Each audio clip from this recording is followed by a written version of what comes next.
Good morning, students. The Asian International Senior Secondary School, Begu, class 9, subject science, chapter number 8, गति motion की online class में आप सभी का हार्दिक स्वागत है। गति जो है अपन देखते हैं, जैसे मैं घर से स्कूल आया, आप लोग भी थोड़ा सा भी एक स्थान से दूसरे स्थान पर जाते हैं या बाकी सब काम जो होते हैं वो बिना गति के संभव नहीं है। अपन एक स्थान से दूसरे स्थान पर जाते हैं तो गति के बिना नहीं पहुंच पाते, तो सारे कामों को करने के लिए गति की आवश्यकता होती है। दैनिक जीवन में अपन सभी कामों को, लगभग सभी कामों को गति के माध्यम से कर पाते हैं। तो ये गति जो है इसको अपन इस चैप्टर में क्लियर करेंगे। इससे संबंधित वो क्या क्या चीजें होती हैं उनको अपन क्लियर करेंगे। मैं कुछ परिभाषाएं लेता हूँ आज जो इस चैप्टर की प्राथमिक नॉलेज को बताएंगे अपने को। कुछ डेफिनेशंस हैं, जैसे फर्स्ट जो चैप्टर का नाम अपना गति, उसी को लेता हूं। क्या होती है गति, किसे कहते हैं, आप नोट करेंगे सब लोग। गति किसे कहते हैं तो किसी वस्तु की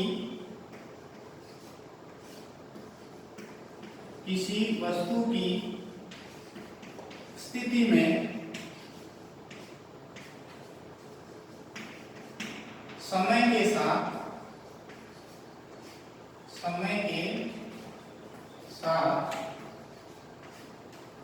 होने वाले परिवर्तन को गति कहते हैं। किसी वस्तु की स्थिति में समय के साथ होने वाले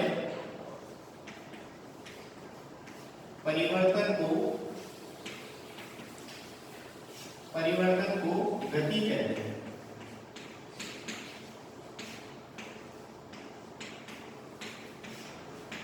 इसको थोड़ा सा समझें तो अभी जैसे मैं आपके सामने खड़ा हूँ, क्लास खत्म हो जाएगी, मैं क्लास छोड़कर चला जाऊंगा, तो मेरी स्थिति में परिवर्तन हो गया, मैं एक स्थान से दूसरे स्थान पर पहुंच गया। ये जो घटना होती है इसी को अपन गति कहते हैं। ये किसके साथ होगी, समय के साथ होगी। एक समय में कोई वस्तु यहाँ है, जैसे अभी t बराबर 0 समय पर या एक वस्तु है एक बिंदु पर, अगर ये कुछ समय पश्चात जो है t बराबर जैसे 2 सेकंड लेता हूँ मैं, इसके बाद वो b बिंदु पर आ जाती है, तो इसका मतलब यहाँ क्या हुआ है, गति हुई है। तो गति की परिभाषा क्या होगी, किसी वस्तु की स्थिति में समय के साथ होने वाले परिवर्तन को गति कहते हैं। ये अपनी फर्स्ट डेफिनेशन कंप्लीट होगी। दूसरी लेते हैं,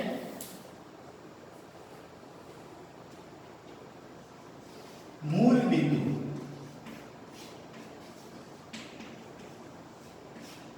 वैसे अपने गणित में आता रहता है, मैथ्स का टॉपिक है मूल बिंदु। मूल बिंदु क्या होता है, तो किसी भी वस्तु की स्थिति को बताने के लिए एक निश्चित निर्देश बिंदु की अपने को आवश्यकता होती है, उसे अपन मूल बिंदु कहते हैं। नोट करेंगे, किसी वस्तु की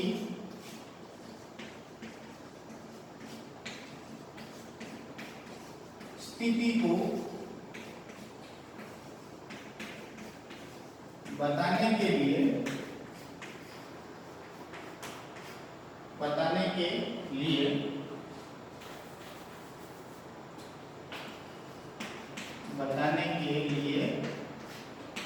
एक निर्देश बिंदु की आवश्यकता होती है। एक निर्देश बिंदु की आवश्यकता होती है,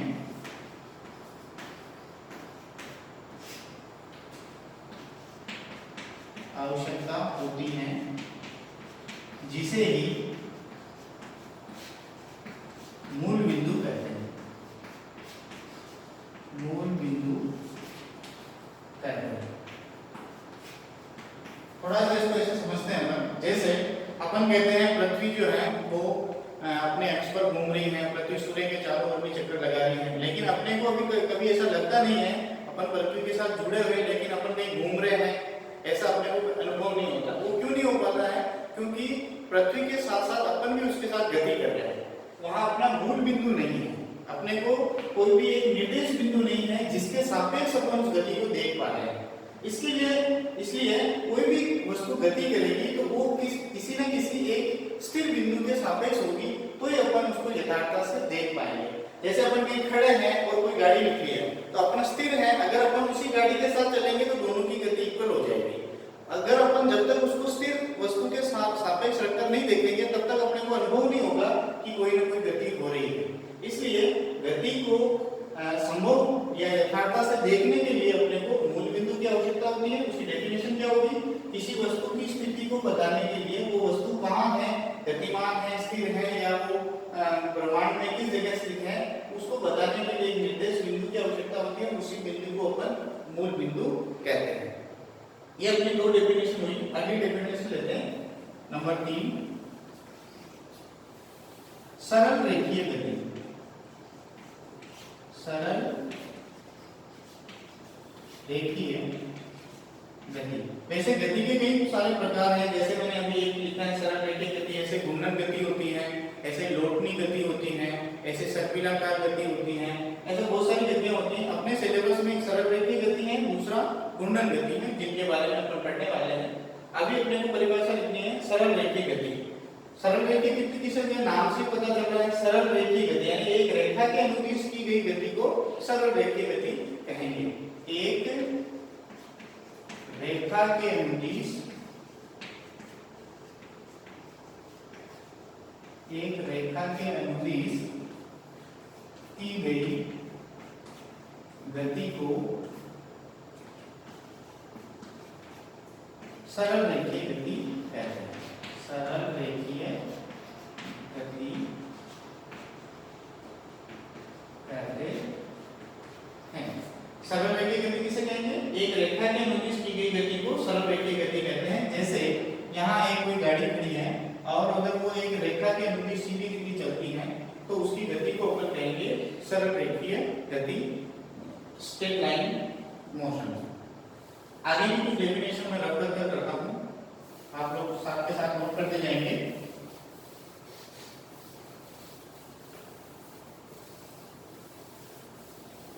चौथी डेफिनेशन लेते हैं अपन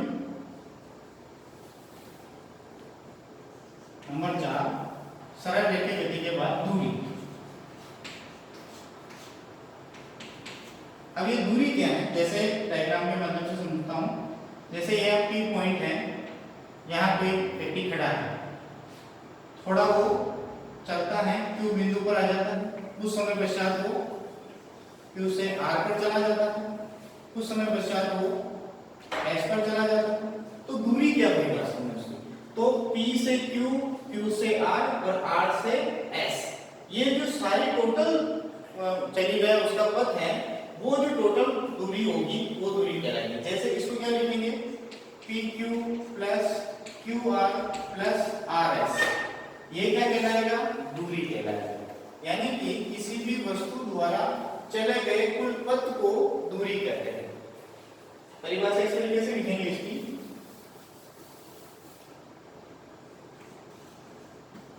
किसी वस्तु द्वारा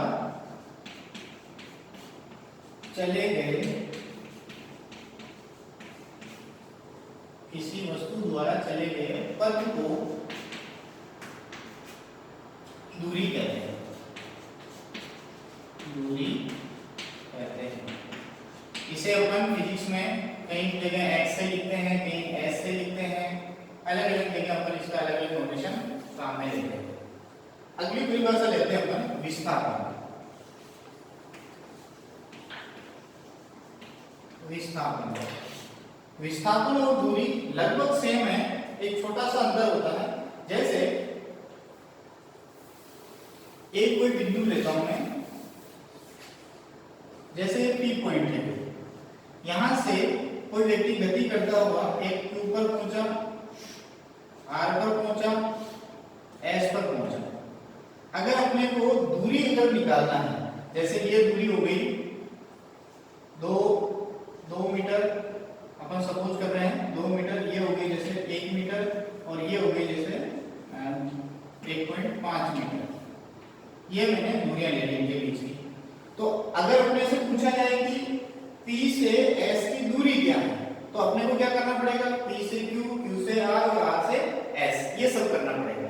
लेकिन अपने से अगर पूछा जाए विस्थापन, तो विस्थापन फिर P से Q मतलब P से Q, Q से R, R से S नहीं आना है। विस्थापन थोड़ा सा सीधा हो जाता है। P से S की सीधी दूरी जो होगी वो कहलाएगी विस्थापन। तो इसकी परिभाषा ऐसे लिख सकते हैं अपन,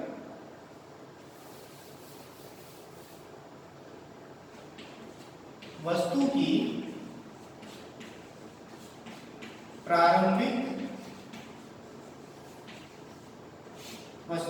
प्रारंभिक स्थिति व अंतिम स्थिति, first point and last point, प्रारंभिक व अंतिम स्थिति के मध्य की सीधी दूरी को, घूमकर नहीं आना, सीधा जाना, सीधी दूरी को विस्थापन कहते हैं, विस्थापन कहते हैं।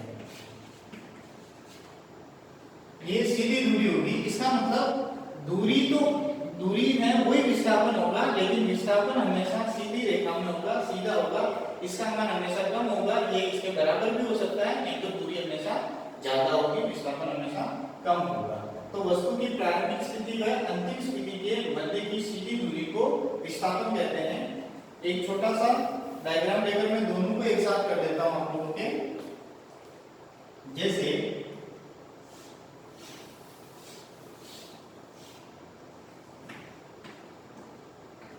ये 1 मीटर, ये भी 1 मीटर, ये भी 1 मीटर, ये भी 1 मीटर और ये भी 1 मीटर।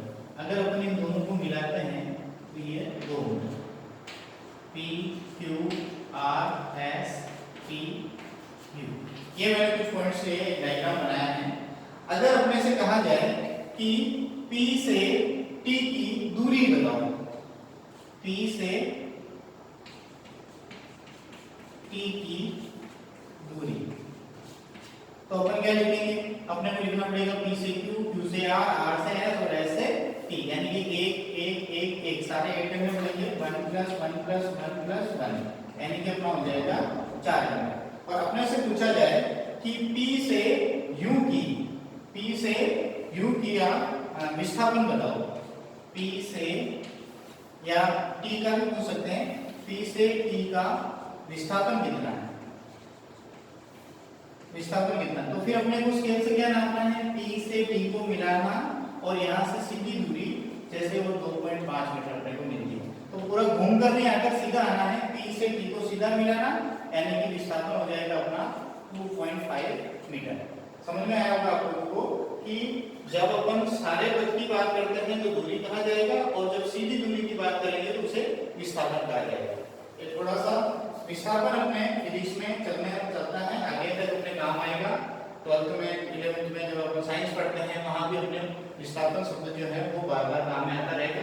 दूरी जो है अपने 10वीं तक का चल रहा है, तो इसको अच्छे से ध्यान रखिए। आगे अपन जब सदिश राशि अदिश राशि पढ़ते हैं तो विस्थापन जो है सीधा होने के कारण, एक निश्चित दिशा में होने के कारण सदिश राशि होती है, जबकि दूरी जो है वो अदिश राशि होती है, क्योंकि उसकी कोई दिशा नहीं होती, वो दिशा बदलती रहती है उसकी बार बार। तो एक कुछ डेफिनेशन थी, अगली डेफिनेशन लेते हैं अपन, जैसे चाल। अब सबने पढ़ा है चाल क्या होती है, जैसे अपन चलते हैं तो वो चाल है तरीके से, तो इकाई समय में तय की गई दूरी को चाल कहते हैं। परिभाषा क्या लिखेंगे, इकाई समय में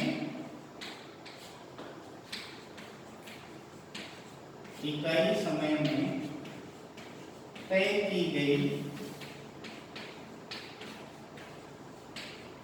दूरी को, इकाई समय में तय की गई दूरी को चाल कहते हैं, चाल कहते हैं। यानी कि जैसे इकाई दूरी का, इकाई समय का मतलब क्या हो गया, 1 सेकंड में मैं यहाँ खड़ा हूँ, 1 सेकंड बाद जितनी दूरी तय करूंगा वो उसकी क्या कहलाएगी, उस अनुपात को अपन चाल कहेंगे। यानी कि चाल बराबर सूत्र बनेगा अपना, चाल बराबर दूरी बटेवा समय। परिभाषा इसी से निकल कर आती है। अगर अपन समय को एकांक कर दें, इकाई कर दें, यानी कि इसका मान क्या कर दें, 1 कर दें, तो चाल बराबर क्या हो जाएगा, दूरी। इसीलिए अपन ने क्या कहा, जो तय की गई दूरी है, दूरी को ही क्या कहा जाएगा, चाल कहा जाएगा, क्योंकि अपन ने समय को क्या कर दिया, 1 कर दिया, इकाई कर दिया। तो 1 करने से चाल बराबर दूरी हो गया, यानी कि जो दूरी होगी वही चाल कहलाएगी। तो अपने को सीधा फॉर्मूला ध्यान रखना है कि चाल बराबर होता है दूरी बटेवा समय। इसकी यूनिट भी लिख सकते हैं अपन, मात्रक क्या होगा इसका, अपन जानते हैं दूरी, दूरी को किसमें नापते हैं, ऐसा ही मात्रक होता है इसका मीटर, एम लिखा जाता है उसे, और समय, समय को नापते हैं ऐसा ही मात्रक सेकंड, तो मीटर प्रति सेकंड। ये चाल का मात्रक हो जाएगा, चाल की यूनिट हो जाएगी मीटर प्रति सेकंड। अगला अपना टॉपिक लेते हैं, अगली डेफिनेशन चाल के बाद औसत चाल।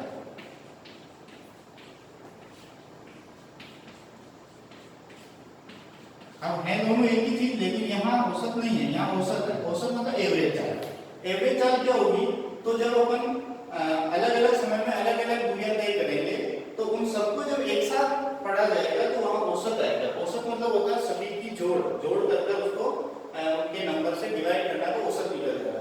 तो औसत चाल क्या होगी, एक निश्चित समय अंतराल में, एक समय अंतराल में, समय अंतराल में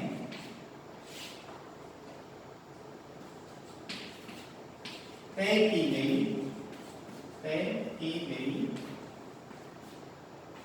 कुल दूरी को औसत चाल है। अब ये क्या हो गया, समय जो है वो भी थोड़ा सा, जैसे 1 सेकंड से चलना शुरू किया और 5 सेकंड तक रुके, तो ये एक टाइम पीरियड हो गया, उसे हम बोलेंगे समय अंतराल। अब इस समय अंतराल में कितना दूर अपन चले वो होगी कुल दूरी। पहले अपन एक इकाई समय में जितनी दूरी चल रहे, जैसे 1 सेकंड में जितना चला वो फिक्स हो गया चाल है, लेकिन अपन अलग अलग समय में अलग अलग दूरियां दे रहे हैं। 1 सेकंड में मैंने जैसे 1 मीटर चला, अगले 1 सेकंड में 2 मीटर चल गया, अगले 1 सेकंड में 1.5 मीटर ही चल रहा है। तो अलग अलग समय में जो अलग अलग दूरियां तय होती हैं तो उस समय अपनी औसत चाल निकाली जाती है। एवरेज क्या रहा तो औसत चाल निकाली जाती है। तो टोटल टाइम पीरियड और टोटल दूरी, टोटल डिस्टेंस, उन दोनों का जो अनुपात होगा वही औसत चाल कहलाएगा। सूत्र बनेगा अपना, औसत चाल बराबर कुल दूरी बटेवा समय अंतराल, या उसको ऐसा भी लिख सकते हैं कुल समय। तो इसमें अंतर नहीं है ज्यादा, लेकिन टोटल दूरी और टोटल समय, टोटल और इसके साथ ऐड हो जाएगा तो फिर औसत चाल कहलाएगा। आगे की परिभाषा लेते हैं।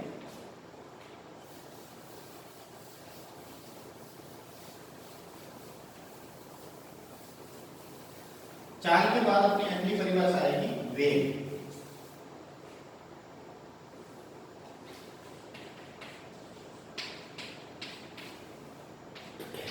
चाल और वेग जो है दोनों समानार्थी हैं, लेकिन चाल जो है अदिश राशि होती है, यहाँ केवल परिमाण होता है, इसकी कोई दिशा नहीं होती, दिशा आपस में बदलती रहती है।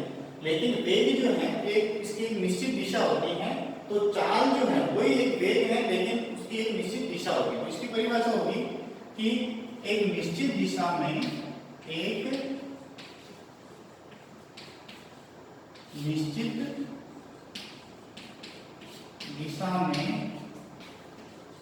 चाल को ही वेग कहते हैं, यानी कि चाल जो है वही की वही क्या है, वेग है, लेकिन यहाँ एक नया शब्द आ गया दिशा, उसको भी निश्चित दिशा। जब चाल जो है एक निश्चित दिशा में होती है तो फिर उसे क्या कहा जाता है, वेग कहा जाता है। इसको फिजिक्स में आगे जब पढ़ते हैं तो जब दिशा की बात होती है तो ये सदिश रूप में होता है, चाल जो कि अदिश रूप में होती है, इसकी दिशा नहीं होती है। और इसके फॉर्मूले में भी अपन जैसे वेग को v से लिखा जाता है और चाल या दूरी को अपन x से लिखते हैं, s से लिखते हैं, तो फिर dx/dt करके इसका फॉर्मूला लिखा जाता है, जो कि अपन आगे पढ़ते हैं जब अपन बड़ी क्लासों में जाते हैं। तो ये अपनी परिभाषा होगी वेग, यानी कि एक निश्चित दिशा में चाल को, एक निश्चित दिशा में जो चलने की चाल होती है उसी को अपन वेग कहते हैं। ऐसे ही औसत वेग की बात करें, नेक्स्ट इसका अपन फॉर्मूला भी लिखें। अगर वेग बराबर सूत्र लिखना चाहें तो वेग बराबर क्या हो जाएगा, दूरी बटेवा समय। चाल और वेग दोनों हैं एक ही चीज, लेकिन इसमें निश्चित दिशा होती है और इस चाल में निश्चित दिशा नहीं होती। मात्रक भी वही होगा सेम, यूनिट भी मीटर प्रति सेकंड। दूरी का मात्रक मीटर होता है, समय का मात्रक सेकंड होता है, इसलिए दोनों का मात्रक भी सेम होगा। ऐसे ही औसत वेग की बात करते हैं। नेक्स्ट डेफिनेशन लेते हैं औसत वेग। औसत वेग क्या होगा? तो जैसे कि औसत जानकारी सेम वैसा वैसा है। एक समय पश्चात जैसे अभी मैं यहाँ हूँ, थोड़ा चलता हूँ, मेरा वेग अलग है, थोड़ा आगे बढ़ता हूँ, मेरा वेग और बढ़ जाता है, या फिर आगे जाने पर फिर कम हो जाता है। तो इस स्थिति में क्या होता है कि औसत वेग निकाला जाता है। तो औसत वेग इस तरीके से आ जाएगा अपना, सीधा लिख देता हूं मैं, औसत वेग बराबर होगा अंतिम वेग, जो लास्ट वेग है वो क्या है, अंतिम वेग माइनस प्रारंभिक वेग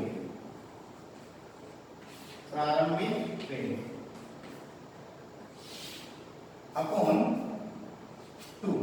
ये अपने औसत वेग का सूत्र हो जाएगा, अंतिम वेग माइनस प्रारंभिक वेग अपॉन 2। इसको शॉर्ट में ऐसे भी लिख सकते हैं, अंतिम वेग को v से लिखते हैं, प्रारंभिक वेग को u से लिखते हैं, अपॉन 2।